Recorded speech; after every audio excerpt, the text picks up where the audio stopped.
কি অবস্থা? বাহ, আমি যেটা আগে মনে করছিলাম ঠিক তাই এলো।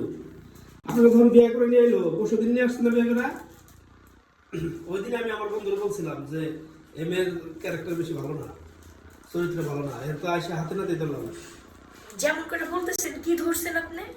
কি ধরছি মানে এখানে কি জামাই আজকে একদিনের জন্য বাইরে গেছে, টয়লেটের মধ্যে এসে কি শুরু করছে? কি বাজে কথা বলেন কেন? কিসের বাজে কথা? তুমি এখানে টয়লেটের মধ্যে কি করতেছো? টয়লেটের মধ্যে কি করতেছে দেখেন তো। কই তুমি কেউ আছে এখানে? এখানে কেউ নাই, কিন্তু কিন্তু এখানে আমি আসছো টয়লেটের মধ্যে আমরা খাচ্ছিলাম। মানে কি?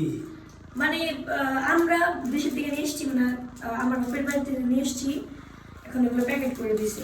তো সব শেষ করে ফেলছে বাড়ির লোকে, মানে একটা ছিল ফ্রিজে, এটা নিয়ে টয়লেটে ঢুকছি। এইখানে লুকাই খাওয়ার জন্য এত আয়োজন।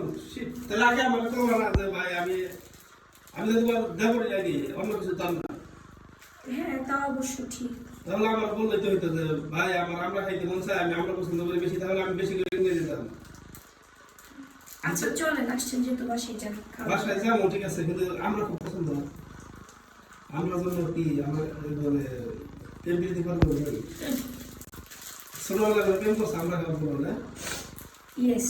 আমরা কাছে উঠছো নদী না। তাহলে আর আমরা কি খাইলে দেখি। ঠিক আছে, তো ভালো থাকবা। হ্যাঁ।